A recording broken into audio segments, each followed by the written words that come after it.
Okay, so I'm back, YouTube. So where we left off, my son's being goofy again. Where we left off, I have found a doctor in Las Vegas to take me and do my fills and unfills. I don't even remember the doctor's name. I never saw him. I just saw his office staff. So if you ask, I have no idea.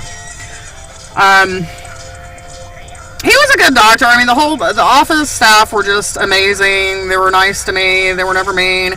They agreed that 120 pounds was a great weight for me, which was, you know, between 3 and 5 pounds heavier than the pictures you saw. So, you know, it is what it is.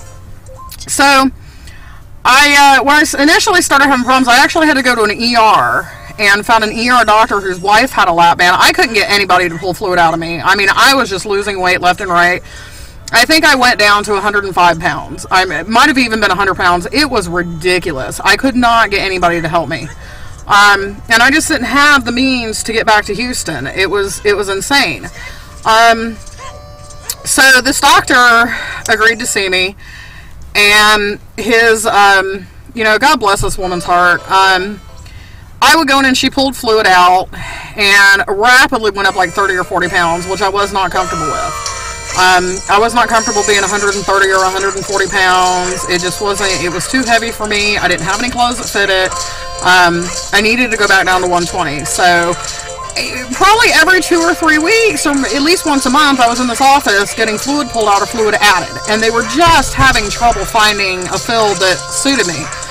And then finally, either they got tired of seeing me, or they knew, you know, something's going on. We're putting too much fluid in. We're taking too much fluid out. Maybe let's try like a third or a half of the fluid that we're pulling out. And that's what they did, and it worked.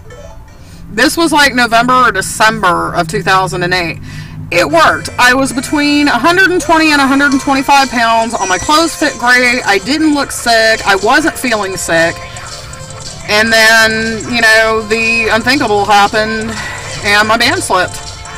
How I found out was I kept going in and telling them, you know, listen, I can't even keep ice cubes down. I feel weak. Within a 6-day period, I remember when it started, I was about 122, 123 maybe. And when it started, and I weighed myself like 6 days later, and I was 108 pounds.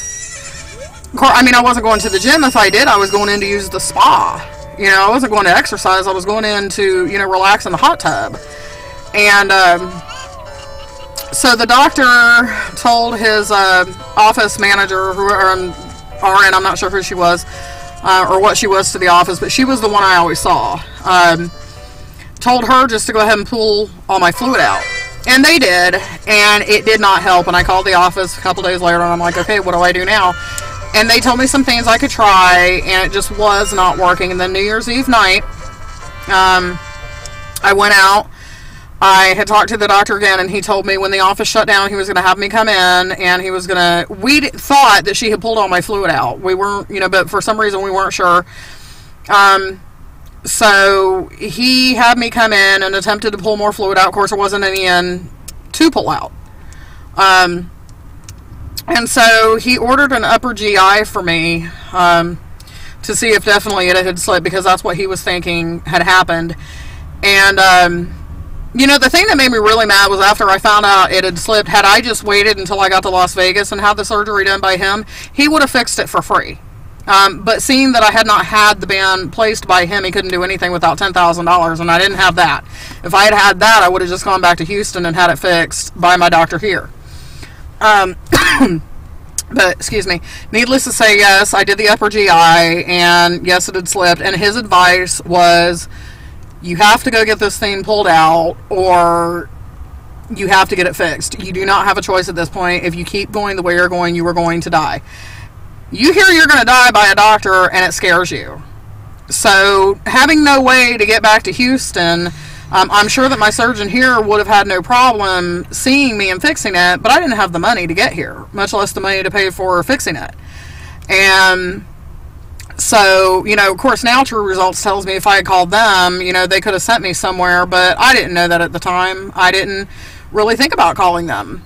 They're kind of like a referral service, so it's, you know, what was I going to do? So I went to the emergency room and had it pulled out, and if you have never had a band pulled out non-laparoscopically, let me tell you, that is some of the worst pain that you will ever have in your entire life. It hurts so bad. One of these days I'll show you the scars. After I have surgery, weight loss surgery again next month, I will show you the surgery scar. I mean, it's a scar down my entire stomach. I mean, it was awful. I'd have to put it up there with my gallbladder getting removed. I had that done in 2003, and I would have to put it up there with that. It was just horrendous pain for a month or more. It was awful. And, you know, my attitude in the beginning was, well, okay, I'm only, you know, in the 130, 140s, because before they took the band out and after they took the band out, I was on IV fluid, so I was up to 140 pounds in no time. And I thought, well, you know, if I exercise and eat right, then weight won't pile on and I can just maintain it from here, which I'm sure that works for some people, but that did not work for me. I had a awful relationship that I was dealing with at the time. He is not a nice person, especially when it came to me. He was awful, and I ended that relationship and got involved with somebody who was very caring, very loving, and likes to cook for me. And likes to go to the store when I'm in a bad mood and bring me a pint of Ben & Jerry's peach cobbler ice cream, or whatever my favorite ice cream is at the time.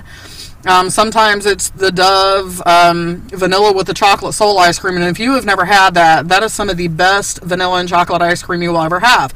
And of course, I'm the person who, when I'm in the middle of a crisis, I can't eat half a pint. I can't eat a quarter of a pint. I eat the entire pint, which is a lot of calories.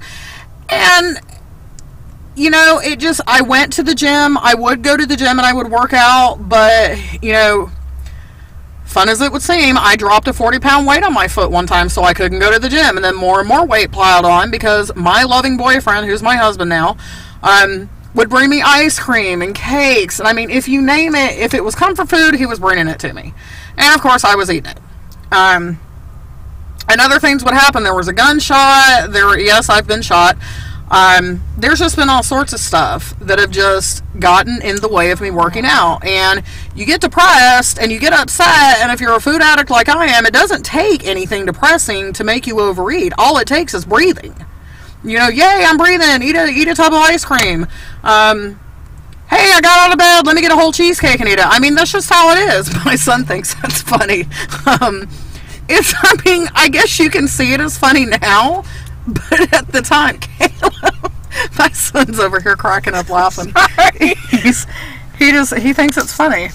He thinks it's hysterical. Is that funny to you? Yes. See, he thinks his poor mother is funny. God bless his little heart. Oh, and yeah, he doesn't feel sorry for me. He doesn't, you know. I did it to myself, folks. Don't feel sorry for me. I don't want sympathy from any of my videos. Don't ever feel sorry for me, because I'm the one who put me here. It wasn't my husband. It wasn't, you know, my son. I could say that the 40 pounds I gained with him, you know, pregnant carrying him could have done it, but I was big before I got pregnant. It was me. It was me and my lack of control. You know, what are you going to do? You know, it is what it is. And I have lost weight on my own before, but I can't maintain it. I try, but I can't. And now, since having had the lap band and having had it removed, now what I'm going through, I can't explain it. I go to the gym and I work out. I'm a vegetarian now, so I don't eat meat. I don't eat seafood, nothing like that. But I do eat high protein things.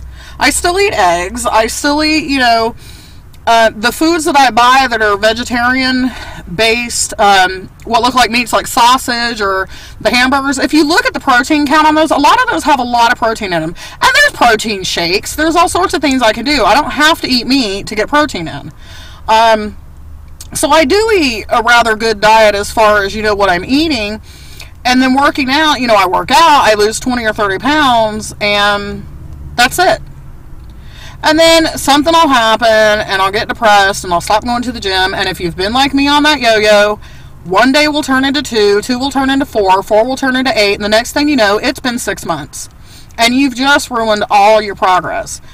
I'm tired. You know, at this point, it's time for me to have weight loss surgery again.